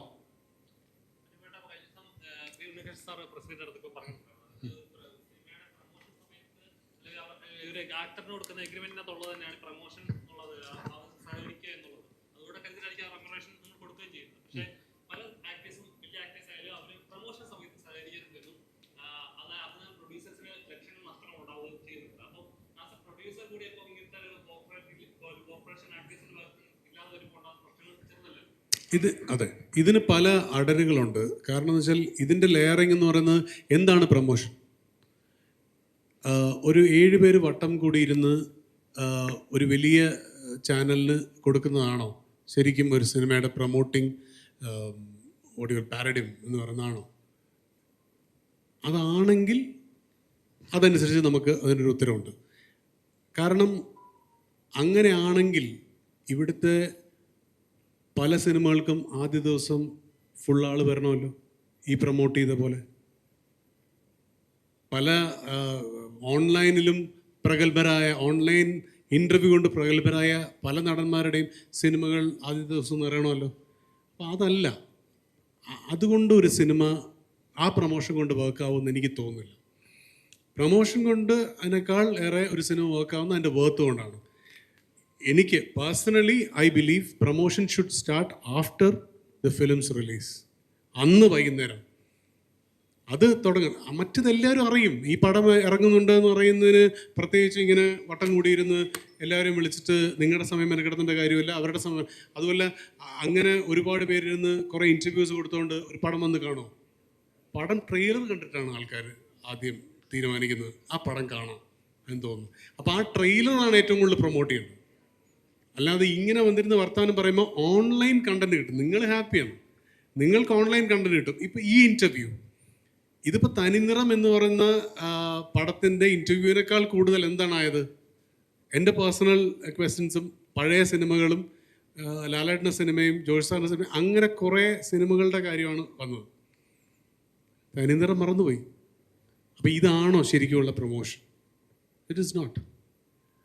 ഒരു ട്രെയിലർ ഇറങ്ങി ആ ട്രെയിലറിനെ മാക്സിമം ആൾക്കാരിലേക്ക് എത്തിക്കാനും, അല്ലെങ്കിൽ പഴയ പോലെ പരമ്പരാഗതമായ രീതി ഹോർഡിങ്സും പോസ്റ്റേഴ്സും നിറഞ്ഞിട്ട് ഇപ്പോൾ ഉള്ള ഏറ്റവും വലിയ സംഭവിച്ചാൽ പലരും പോസ്റ്റേഴ്സ് ഒട്ടിക്കുന്നില്ല. പ്രൊഡ്യൂസേഴ്സ് കൊടുക്കുന്നുണ്ട് പോസ്റ്റേഴ്സ്. 1000 പോസ്റ്റേഴ്സ് കൊടുക്കുമ്പോൾ ഇവിടെ മതിലുകളിൽ ഒട്ടിക്കപ്പെടുന്നത് 200 പോസ്റ്റേഴ്സാണ് മാക്സിമം. അതുമില്ല, എല്ലാം ഡിസ്ട്രിബ്യൂഷൻ ഓഫീസിൽ കെട്ടിക്കിടക്കുന്നു. സോ ആ പ്രൊമോഷനും കൂടെ നമ്മൾ അവിടെയൊക്കെയാണ് ഞാൻ പറഞ്ഞത്, ഒരുപാട് അടരുകളുള്ള ഒരു കാര്യമാണ്. ഓഫ് കോഴ്സ് നമ്മൾ ആസ് ആക്ടേഴ്സ് നമ്മൾ ആദ്യത്തെ എഗ്രിമെൻ്റ് ഒപ്പിടുമ്പോൾ പ്രൊമോഷന് വരണം എന്നുള്ളതുണ്ട്. ഇതേ സമയം ഈ എഗ്രിമെൻറ്റിൽ പറയുന്നില്ല ഏത് സമയത്താണ് പ്രൊമോഷൻ വരേണ്ടത്. നിങ്ങളുടെ സിനിമ ഇന്ന മാസമാണോ റിലീസ് ചെയ്യുന്നത്, ആ സമയത്ത് നമ്മളിപ്പോൾ ഏതെങ്കിലും ഒരു ആക്ടർ ജമ്മു കാശ്മീരിൽ ഷൂട്ട് ചെയ്യാണ്, അവിടെ 10 ദിവസം കൃത്യമായിട്ടൊരു മിലിറ്ററി ഏരിയയിൽ ഷൂട്ട് ചെയ്യുന്നു. ഈ 10 ദിവസമേ അയാൾക്ക് അവിടെ ഷൂട്ട് ചെയ്യാൻ പറ്റൂ. അപ്പോൾ അയാൾ അവിടെ വേണ്ടേ? അപ്പോൾ ഇവർ പറഞ്ഞ സമയത്തൊന്നും ആയിരിക്കില്ല റിലീസ് വരുന്നത്. അപ്പോൾ ഇതെല്ലാം അങ്ങോട്ടും ഇങ്ങോട്ടുള്ള ഒരു സ്നേഹത്തിലും വിശ്വാസത്തിലുമാണ് ഇതെല്ലാം സംഭവിക്കുന്നത്. പിന്നെ സിനിമയുടെ വേർത്തിലും, ആ സിനിമയ്ക്ക് പ്രൊഡ്യൂസർ എത്രമാത്രം ഇൻവെസ്റ്റ് ചെയ്യുന്നുണ്ട്, ആസ് എ പ്രൊഡ്യൂസർ മാർക്കറ്റിങ്ങിലേക്ക് എത്രമാത്രം ഇൻവെസ്റ്റ് ചെയ്യുന്നുണ്ട്. അപ്പോൾ അങ്ങനൊരു സിംബയോട്ടിക് റിലേഷൻ പ്രൊഡ്യൂസറും ആർട്ടിസ്റ്റുകളും തമ്മിൽ ഉണ്ടാകുന്ന സിനിമകൾക്കെല്ലാം എല്ലാ ആർട്ടിസ്റ്റുകളും വരുന്നുണ്ട്. അപ്പോൾ ഈ ടൈമിൽ വേറത്തെ ഷൂട്ടിംഗ് ആണെങ്കിൽ എന്ത് ചെയ്യാൻ പറ്റും? ആ പ്രൊഡ്യൂസർ വിടുമോ? അത് മറ്റൊരു പ്രൊഡ്യൂസറല്ലേ, അയാൾ ലക്ഷങ്ങൾ മുടക്കി ചെയ്യുന്നതല്ലേ. നമുക്ക് അത് ഇറ്റ്സ് ഒരുപാട് എന്താ പറയുക, ഒരു മൾട്ടി പ്രോങ്ഡ് ആയിട്ടുള്ളൊരു ക്വസ്റ്റ്യനും മൾട്ടി പ്രോങ്ഡ് ആയിട്ടുള്ള ആൻസറും ആയിരിക്കും ഇതിന്. There is no hard and fast rule to this.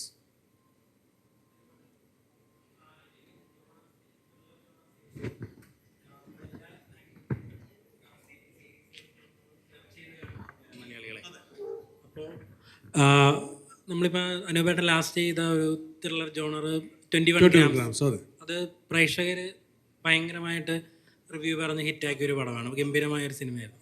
അപ്പോൾ മലയാള സിനിമയിലെ എല്ലാവിധ ഇവരുടെ റൈറ്റിങ് എല്ലാ മേഖലയും കൈകാര്യം ചെയ്തിട്ടുള്ള ഒരു ജീനിയസ് ആയിട്ടുള്ള ഒരു അനൂപ് മേനോന് ഇപ്പോൾ ഈ സിനിമ തിരഞ്ഞെടുക്കുമ്പോഴത്തേക്ക് ഇതിൻ്റെ അകത്തൊരു ഫ്രഷ് ആയിട്ടുള്ളൊരു ത്രിൽ കണ്ടന്റ് ഉണ്ടോ, അതോ അതിൻ്റെ അകത്തൊരു സോഷ്യൽ മെസ്സേജ് കൺവേ ചെയ്യുന്നുണ്ടോ? അല്ല, ഇതിൻ്റെ കാര്യം വെരി പെർട്ടനൻറ്റ് ക്വസ്റ്റ്യൻ ആണ്. ഇതിൻ്റെ ഒരു കാര്യം എന്ന് പറയുമ്പോൾ, ഇപ്പോൾ പോസ്റ്റ് കോവിഡ് നമ്മുടെ ഓഡിയൻസ് എന്ന് പറയുന്ന ഒരു എന്താ പറയുക, കൊളോസൽ ഷിഫ്റ്റാണ് അവർക്കുണ്ടായിട്ടുള്ളത്. കാരണം ഇവർ ഇംഗ്ലീഷിൽ എന്നല്ല, സ്പാനിഷും എല്ലാ ലാംഗ്വേജിലെയും ത്രില്ലേഴ്സ് കണ്ട്, ഏറ്റവും കൂടുതൽ ത്രില്ലേഴ്സ് ആണല്ലോ OTT ഇതിൽ വരുന്ന സാധനങ്ങൾ. സോ ദേ നോ അവരുടെ മേക്കിംഗ് പോലും. ഇപ്പോൾ ഒരു സീരീസ് നമ്മുടെ ഇപ്പോഴത്തെ അടുത്ത കാലത്ത് ഞാനൊരു സീരീസാണ് ഹിസ് ആൻഡ് ഹേഴ്സ് എന്ന് പറഞ്ഞിട്ടൊരു സീരീസ്. അതിഗംഭീരം. അതിന് ഓരോ എപ്പിസോഡും അവർ കൊണ്ട് നിർത്തുന്ന സ്പേസ്. ഇതൊക്കെ നമ്മൾ ഓരോ സീനും കൊണ്ട് നിർത്താൻ നമ്മുടെ ത്രില്ലർ സിനിമകൾ കഴിഞ്ഞിട്ടുണ്ടായിരുന്നെങ്കിലും നമ്മൾ ആഗ്രഹിച്ചു പോകുന്ന സാധനങ്ങൾ. അപ്പം ഓഡിയൻസിന് ഒരു തരത്തിലും നമുക്കിതിനെ എന്താ പറയുക, നമുക്ക് ആ ലെവലിലേക്ക് ഉയരാൻ ഇപ്പം സാധിക്കുന്നില്ല. That is true. ഓക്കെ എന്ന് പറയുന്ന, അല്ലെങ്കിൽ ഒരു ജസ്റ്റ് എബോവ് ആവറേജ് എന്ന് പറയുന്ന സാധനങ്ങളെ നമുക്ക് തിരഞ്ഞെടുക്കാനേ പറ്റും. ആ കൈൻഡ് ഓഫ് മേക്കിങ്ങിലും ആ കൈൻഡ് ഓഫ് ട്വിസ്റ്റ് ആൻഡ് ടേൺസിലുമാണ് ഇന്ന് നമ്മുടെ ഓഡിയൻസ് നിൽക്കുന്നത്. അത്രമാത്രം അവർ കാണുന്നുണ്ട്. നെറ്റ്ഫ്ലിക്സിലും ആമസോണിലും ഒക്കെയുള്ള സീരീസ് എന്ന് പറയുന്നത്, അത് യൂറോപ്യൻ ആയിക്കോട്ടെ, കൊറിയൻ ആയിക്കോട്ടെ, അമേരിക്കൻ ആയിക്കോട്ടെ, എല്ലാം നമ്മളെക്കാളും വളരെ ഹൈ ഒരു ടോപ്പ് നോച്ച് തോട്ടുകളിൽ നിന്നുണ്ടാകുന്നതാണ്. As you said, it is a very important question. ഇതെങ്ങനെ തിരഞ്ഞെടുക്കും? നമ്മളുടെ ടേബിളിൽ വരുന്നതിൽ ഏത് ബെറ്റർ എന്ന് പറഞ്ഞ് തിരഞ്ഞെടുക്കാനേ പറ്റും. പിന്നെ ആസ് എ സെഡ് ഏർലിയർ, നമ്മൾ ആ സമയത്ത് ഈ കൺസെപ്ഷൻ സ്റ്റേജിൽ കണ്ട ഒരു സിനിമ ആയിരിക്കില്ല പിന്നീട് വരുന്നത്. ചിലപ്പോൾ അതിനേക്കാൾ വളരെ നന്നാവാം, ചിലപ്പോൾ വളരെ മോശമാവാം, ചിലപ്പോൾ ഒരു ആവറേജ് ലെവലിലും. നമുക്കൊന്നും ചെയ്യാൻ പറ്റില്ല. നമ്മൾ നിരായുധരാണ്. ആസ് ആക്ടേഴ്സ് നമ്മൾ ഹെൽപ്ലെസ് ആണ്. അതേപോലെ ഇപ്പം 1-2 പടങ്ങൾ വിജയിക്കുന്നതിന് അവരുടെ റെമ്യൂണറേഷൻ സാലറി ഭയങ്കരമായിട്ട് ഭീമമായ തുക ഇപ്പോൾ നിലവിൽ ആൾക്കാർ പറയുന്നു എന്ന് പറയുന്നുണ്ട്. അപ്പോൾ അതേപോലെ ഇപ്പോൾ ലാലേട്ടനാണെങ്കിൽ തന്നെ ഈ അടുത്ത കാലത്താണ് കോടികൾ മേടിക്കാൻ തുടങ്ങിയത് പ്രൊഡ്യൂസേഴ്സും പറയുന്നുണ്ട്. അപ്പം ഇപ്പം വരുന്ന പുതിയ ജനറേഷൻ ആൾക്കാർ 1-2 പടം ഹിറ്റാകുമ്പോൾ തന്നെ ഭീമമായ തുക ആവശ്യപ്പെടാറുണ്ട്. അങ്ങനെ എന്തെങ്കിലും തോന്നിയിട്ടുണ്ടോ? നിങ്ങളൊരു കടയിൽ പോകുമ്പോൾ, ഒരു പലവ്യഞ്ജന കടയിൽ പോകുമ്പോൾ, അവിടെ നിങ്ങൾക്ക് ഇഷ്ടമുള്ള ഒരു വെജിറ്റബിൾ ഇരിപ്പുണ്ട്, വെണ്ടയ്ക്ക, അല്ലെങ്കിൽ അപ്പുറത്ത് ഒരു വഴുതനയ്ക്ക, ഒരു പാവയ്ക്ക ഇരിപ്പുണ്ട്. പാവയ്ക്കയ്ക്ക് ഭയങ്കര വിലയാണ് എന്ന് പറയും. പാവയ്ക്കയ്ക്ക് 100 രൂപ, വഴുതനയ്ക്ക് 20 രൂപ. നിങ്ങൾക്കൊരു ഓപ്ഷനുണ്ട് വഴുതനയ്ക്ക് എടുക്കാൻ. നിങ്ങൾ ആ 100 രൂപയുടെ എടുക്കുന്നുണ്ടെങ്കിൽ ആ പാവയ്ക്കയ്ക്ക് ആ വറുത്തുള്ളതെന്ന് നിങ്ങൾക്ക് തോന്നുന്നുണ്ടല്ലേ? സിമ്പിൾ. കൊടുക്കണ്ടേ? കൊടുക്കാതിരുന്നൂടെ? പുറത്തുണ്ടല്ലോ 20 രൂപ. എടുക്കുന്നുണ്ടോ? ഇല്ല. എന്താ? ആ 100 രൂപ എടുത്താൽ ചിലപ്പോൾ 150 ആയേക്കാം. അപ്പുറത്തെ കടയിൽ കൊണ്ട് വിറ്റാൽ 150 ആയേക്കാം എന്നുള്ള തോട്ടാണ്. അല്ലെങ്കിൽ കൊടുക്കണ്ട. ആരും അവരുടെ വീട്ടിൽ പോയിട്ട് എടാ എനിക്ക് 10 കോടി തടാ എന്ന് പറയുന്നില്ലല്ലോ. അങ്ങോട്ട് ചെല്ലുകയാണ് ചെയ്യുന്നത്. മാറ്റണമെങ്കിൽ ഇത് വേണ്ടെന്ന് പറയണം. നീ പാവയ്ക്ക് എടുക്കോ? ആദ്യം അത് എടുക്കാൻ പഠിക്കേ. എന്തുകൊണ്ട് ഫെബ്രുവരി 13 കിട്ടിയ? ഇന്നിവിടെ ഇന്റർവ്യൂ ചെയ്യാനൊന്നുമല്ല വന്നത്. ഇവിടെ ഏതെങ്കിലും ഒരു ഡയറക്ടറോ ആരെങ്കിലും ഒരു സിനിമയില് അതല്ലേ? ഒരിക്കലും ഞാൻ എന്നും ഇങ്ങനെ തന്നെ വരില്ലേ, എല്ലാ പ്രസ് മീറ്റിനും ഞാൻ വരില്ലേ. അല്ല, അതിന്റെ ആത്യന്തികമായ മോഹം എന്താണ്? സിനിമയിൽ എത്താന്നുള്ളത്. ചെറുതായിട്ടൊക്കെ. എന്താ ചോദ്യം പറയും? ഫെബ്രുവരി 13 എന്തുകൊണ്ട് റിലീസ്? ഫെബ്രുവരി 13 ആണ് വലിയ മറ്റ് റിലീസുകൾ ഇല്ലാത്തൊരു വെള്ളിയാഴ്ച. അത്രേ ഉള്ളൂ. അല്ല, 14 ഒരു പ്രത്യേകത ഉണ്ട്. വാലന്റൈൻസ് ഡേ ഒക്കെയാണ് അത്. അതെ, വാലന്റൈൻസ് ഡേക്ക് ഒരു ത്രില്ലർ പടം അല്ലല്ലോ. തലേ ദിവസം ത്രില്ല് ചെയ്തിട്ട് നീ നാളെ പ്രണയിച്ചോ. എന്നൊക്കെ വേണമെങ്കിൽ 14-ാം തീയതി 2 ബലൂൺ വാങ്ങിച്ചു കൂടെ അനഘയ്ക്ക് ഒരു ബലൂൺ വാങ്ങിച്ചു കൊടുക്കുന്നു. എന്തായാലും എല്ലാവരും കാണും. അപ്പോൾ അല്ല, സിംഗിൾസ് എല്ലാവരും കാണും, അതാണ്. അങ്ങനെ നീ ആ ഫോണിലെന്താ ഇത്രമാത്രം നോക്കുന്നത്? ഇങ്ങോട്ട് നോക്കാതെ ഞാൻ വീഡിയോ എടുത്തോണ്ടിരിക്കുക. അതോ നീ സ്വയം സെൽഫി എടുത്തിട്ട് നിന്നെ തന്നെ കണ്ട് ആസ്വദിക്കുകയാണോ? അല്ലേ, കണ്ടോ? ശരി, അടുത്തത്.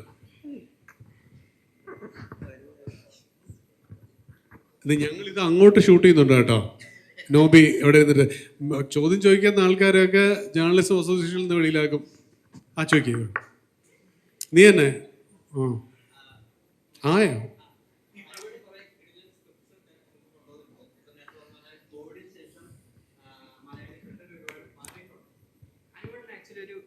മീൻസ് അഡ്വക്കേറ്റ് ആണല്ലോ. അപ്പോൾ നോർമൽ ഓഡിയൻസിലല്ലേ നമ്മൾ മലയാളികൾക്ക് അറിയാത്ത, അല്ലെങ്കിൽ പലർക്കും അറിയാത്ത കുറേ നിയമവശങ്ങളെ പറ്റി അനുപേട്ടനറിയാലോ. അപ്പോൾ ആ നിയമങ്ങൾ വെച്ച് ഒരു നല്ല കഥയും കഥാപാത്രങ്ങളും സൃഷ്ടിച്ച് നല്ലൊരു കിടിലൻ സിനിമ, മീൻസ് മലയാളി പ്രേക്ഷകരെ ഞെട്ടിക്കുന്ന രീതിയിലുള്ള ഒരു കിടിലൻ സിനിമ അനുപേട്ട വക ഭാവിയിൽ നമുക്ക് പ്രതീക്ഷിക്കാവോ എന്നുള്ളതാണ് എൻ്റെ ചോദ്യം. അത്രേ ഉള്ളൂ. വേണ്ടി വന്നേക്കും. ഐ മീൻ ഇതിൻ്റെ ഇടയ്ക്ക് ഇങ്ങനെ അനുപേട്ട പോസ്റ്റ് ചെയ്തൊരു പിക്ചർ ഞാൻ കണ്ടായിരുന്നു ഈ അഡ്വക്കേറ്റിൻ്റെ. അപ്പം അത് കണ്ടപ്പോൾ അന്നോട്ട് എനിക്ക് ചോദിക്കണം. മോനെ, ആ പിക്ചർ പോസ്റ്റ് ചെയ്യുമ്പം ഇതൊക്കെ പിക്ചർ പോസ്റ്റ് ചെയ്യുന്ന എൻ്റെ അഡ്മിൻസ് ആണ്, ഇതോ ബാക്കിയിരിക്കുന്ന കക്ഷികൾ. അപ്പം ഇവർ പോസ്റ്റ് ചെയ്യുമ്പോൾ എൻ്റെ ആഗ്രഹം എന്ന് വെച്ചാൽ ഇതെങ്കിലും കണ്ടിട്ട് എനിക്കൊരു വക്കീൽ വേഷം ഏതെങ്കിലും ഒരു, അപ്പം എന്ത് ചെയ്യുന്ന പറഞ്ഞാൽ വരും. ആരെന്നറിയാമോ? വീണ്ടും പുതുമുഖങ്ങൾ വരും. അവരാണ് കൂടുതലും വരാറ്. ഈ 100 സിനിമ അഭിനയിച്ചിൽ എനിക്ക് തോന്നുന്നു ഒരു 5 or 6 ഉള്ളൂ മെയിൻ ഡയറക്ടേഴ്സിൻ്റെ കൂടെ ഞാൻ അഭിനയിച്ചത്. ബാക്കി 95% ആണല്ലേ? അതെ അതെ അതെ അതെ, കറക്റ്റ്. റൈറ്റ്. അങ്ങനെയൊക്കെ ഉണ്ട്, അങ്ങനെയൊക്കെ ആലോചിക്കുന്നുണ്ട്.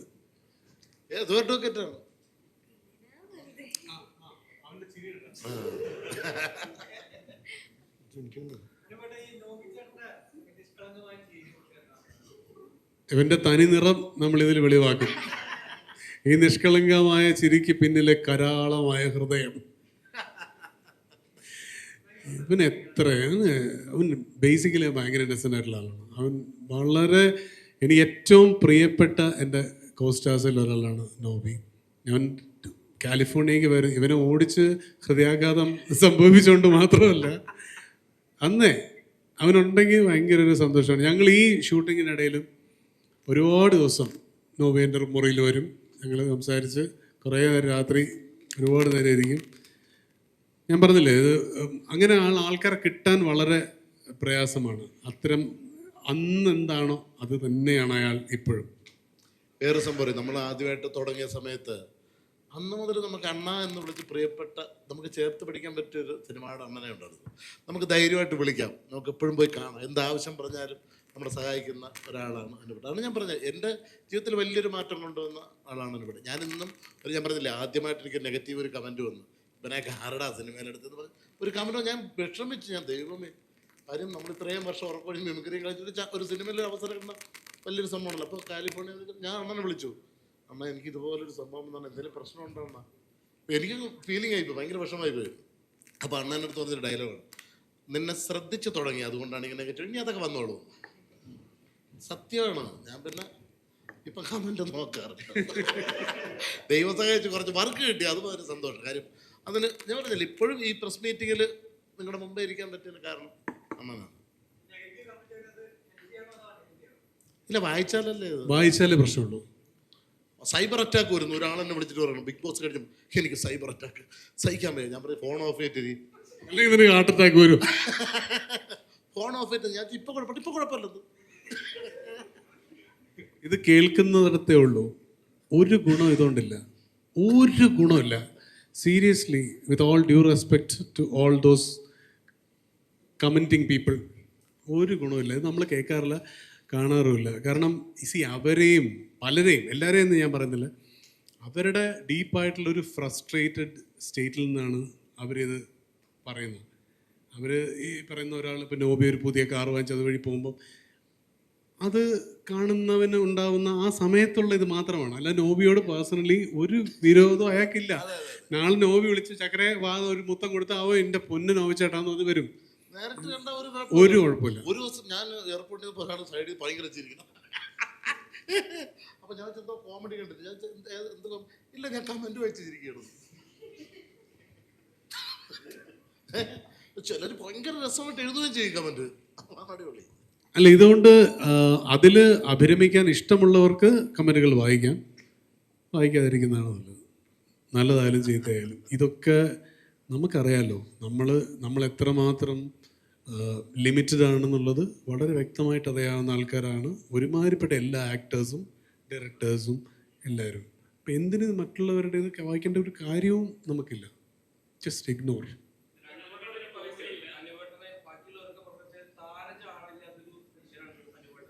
അങ്ങനെ അല്ലല്ലോ പൊതുവിലുള്ള അഭിപ്രായം.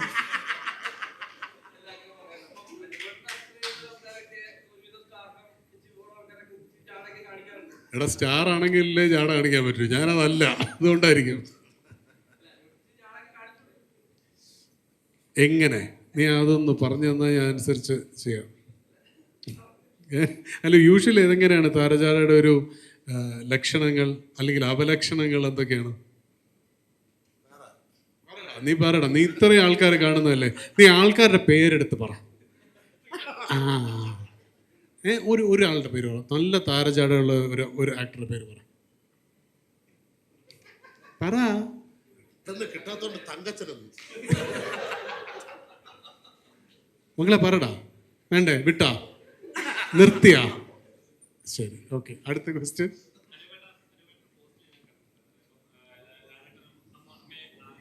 അതെ അതെ.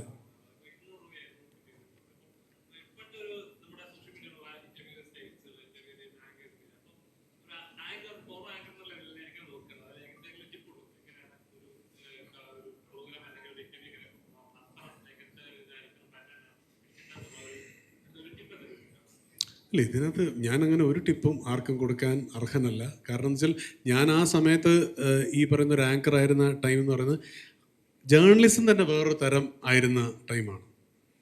ഇപ്പം ഇത് കുറച്ചുകൂടെ എൻ്റർടൈനിങ് ആയി. അന്നത്തെ എൻ്റെ ശുഭദിനം ത്തിൻ്റെ രാവിലത്തെ ആങ്കറിങ് കണ്ടു കഴിഞ്ഞാൽ ഉറങ്ങും. കാരണം ഇത് കംപ്ലീറ്റ് എവിടെന്നെങ്കിലുമൊക്കെ പഠിച്ചുകൊണ്ട് വന്നിട്ട് സാഹിത്യം പറഞ്ഞിട്ടുള്ള പരിപാടിയായിരുന്നു. ഇപ്പം അതില്ലല്ലോ. നമ്മുടെ ഭാഷ തന്നെ ഒരു 2010 ഭാഷ, അല്ല 2001 ഞാൻ ആ ടൈമിലാണ്, ലിറിക്കലാണ്. അത് ബേസ് ചെയ്ത് നിന്നുകൊണ്ടിരുന്നത് ONV-യിലും വിജയനിലും MT-യിലും അങ്ങനത്തെ ഒരു ഭാഷയായിരുന്നു. ഇന്ന് ആ ഭാഷ എന്ന് പറയുന്നത് ക്രിഞ്ചായി അല്ലേ? ഇന്ന് വളരെ കൊളോക്കിയലായിട്ട് സംസാരിക്കുന്നതിനെയാണ് നമ്മൾ. അത് തെറ്റേ അല്ല, അത് മാറും.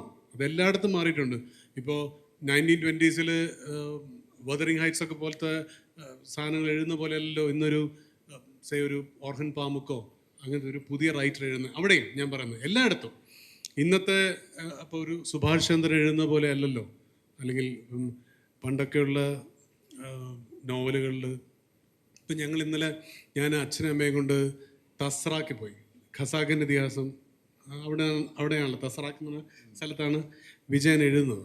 അപ്പം ഞാൻ വെറുതെ ആലോചിക്കുകയായിരുന്നു, എന്താണ് വെയിലിൻ്റെ സ്ഫടികമാനങ്ങളിലേക്ക് ടെറാഡക്ടൈലുകളെ പോലെ പറന്നിറങ്ങി എന്നൊക്കെ പറഞ്ഞിട്ടുള്ള കുപ്പുവച്ചൻ്റെ എപ്പിസോഡൊക്കെ ഇന്നൊരിക്കലും ഒരു റൈറ്റർ അങ്ങനെ എഴുതുന്നില്ല. കാരണം അത് എഴുതിയാൽ അത് ക്രിഞ്ചാണ്. ഇത് മനസ്സിലാവാത്ത ഒരു കമ്മ്യൂണിക്കേഷൻ ബാരിയറുള്ള ഒരു തരത്തിലുള്ള സാധനം ഇപ്പോൾ എടുക്കില്ല. വി ജസ്റ്റ് അതിനെ ഭയങ്കര ഞാൻ ഉള്ളതാണ്, അത് പോവും. It will whether of. പുതിയ പുതിയ നവനവങ്ങളായിട്ടുള്ള ഭാഷാ പ്രയോഗങ്ങൾ വരും. നമ്മളിപ്പോൾ അടിപൊളി എന്ന് പറയുന്ന സാധനം വന്ന സമയത്ത് എന്ത് ഭാഷയാണെന്ന് പറഞ്ഞു ചോദിച്ച ആൾക്കാരുണ്ട്. അടിപൊളി അങ്ങനെ എഴുതുന്നുണ്ട്. ഇന്നത് കോമൺ മലയാളം ലാംഗ്വേജിലേക്ക് എടുത്തു കഴിഞ്ഞു അടിപൊളി എന്ന് പറയുന്ന ആ വാക്ക്. ചെത്ത് പയ്യൻ എന്ന് പറയുന്നത് പണ്ടൊരു വൃത്തികെട്ട ഭാഷയായിരുന്നു. അതൊക്കെ നമ്മുടെ കോമൺ. അപ്പോൾ that change happens. Embrace it. അതിനെ ആലിംഗനം ചെയ്ത് കൂടെ നിർത്തിയില്ലെങ്കിൽ നമുക്ക് പുറത്തിരിക്കാം.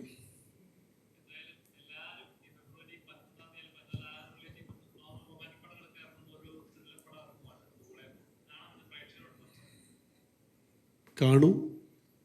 മാത്രമേ പറയാനുള്ളൂ. അത് കാരണം ഇത് ഈ ഘട്ടത്തിൽ നമ്മൾക്ക് പറയാവുന്ന കാര്യം ഭയങ്കര രസമുള്ള സിനിമയാണ്. ഇതെല്ലാം തന്നെ എല്ലാ സിനിമയെക്കുറിച്ചും അതിൻ്റെ സാങ്കേതിക പ്രവർത്തകർ പറയുന്നതാണ്. എനിക്ക് തനിനിറത്തെക്കുറിച്ച് തോന്നുന്ന കാര്യം, നമ്മൾ നേരത്തെ പറഞ്ഞ ഒരു ഇത് പറഞ്ഞില്ലേ, നമ്മളിപ്പം പുതിയ തരം ത്രില്ലറുകളാണ് കണ്ടുകൊണ്ടിരിക്കുന്നത്. ഇത് ഒരു ഓൾഡ് സ്റ്റൈൽ ഇൻവെസ്റ്റിഗേറ്റീവ് ത്രില്ലറാണ്. പ്രത്യേകിച്ചും രതീഷ് എന്ന് പറയുന്നത് മൗസാറിൻ്റെ എത്രയോ കാലത്തെ അസോസിയേറ്റാണ്. അപ്പം നമുക്ക് പണ്ട് സ്വാമി സാറൊക്കെ എഴുതിയ അല്ലെങ്കിൽ ആ ടൈപ്പ് ഇൻവെസ്റ്റിഗേഷൻ ഇഷ്ടപ്പെടുന്ന ആൾക്കാർക്കായിരിക്കും ഇത് ഇഷ്ടപ്പെടുക. അങ്ങനെ ഒരു ഇൻവെസ്റ്റിഗേറ്റർ കൃത്യമായി ഓരോ കഥാപാത്രങ്ങളിലൂടെ സഞ്ചരിച്ച് പോകുന്ന അത്തരമൊരു ഓൾഡ് സ്റ്റൈൽ ഇൻവെസ്റ്റിഗേഷൻ ത്രില്ലർ നമ്മൾ ഇന്നും അത്തരം സിനിമകൾ റീവിസിറ്റ് ചെയ്യാറുണ്ട്. അങ്ങനെ റീവിസിറ്റ് ചെയ്യുന്നവർക്കായിരിക്കും ഈ സിനിമ വർക്ക് ആവുക എന്നാണ് എനിക്ക് തോന്നുന്നത്. Thank you so much. Thank you.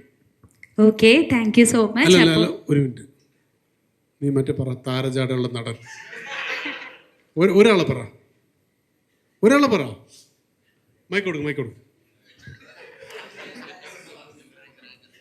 നിങ്ങൾ ഭയങ്കര മറ്റേ ഫ്രട്ടേണിറ്റി ആണല്ലേ, നിങ്ങൾ അവൻ്റെ മുഖത്തേക്ക് ക്യാമറ വയ്ക്കാത്തത്? എടാ, ഈ ഐക്യ സിനിമാക്കാർക്കിടയിൽ ഉണ്ടായിരുന്നെങ്കിൽ. നീ അതൊന്നും വിട്ടേക്ക്, നീ ഇത് പറ. എന്നെ കുറേ നേരമായിട്ട് പൊക്കി, അത് കുറച്ച് ഒക്കെ ചെയ്യുന്നുണ്ടല്ലോ, അതൊക്കെ ഓക്കെ, എനിക്ക് മതി, എനിക്കൊന്ന് നിറഞ്ഞു, ഓക്കെയാണ്, എൻ്റെ ഫില്ലായി. മോൻ്റെ ക്വസ്റ്റ്യൻ പറ, അല്ല ആൻസർ പറ. ഇല്ല ഇപ്പൊ പറയണം. നീ പറഞ്ഞു പല നടന്മാർക്കും താരജാടയുണ്ട്. ഒരാളുടെ പേര് പറയാൻ നിനക്ക് പറ്റുന്നില്ലേ?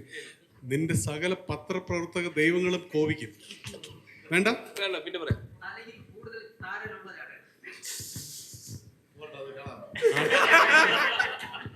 പറ. അപ്പം മനസ്സിലായല്ലോ ഒരു ക്വസ്റ്റ്യൻ എന്തുകൊണ്ട് ഉത്തരം പറയാം. തിരിച്ച് അങ്ങോട്ടൊരു ക്വസ്റ്റ്യൻ ചോദിച്ചപ്പോ പ്ലിങ്. ഓക്കെ, അപ്പൊ ഇതിൽ നിർത്താം.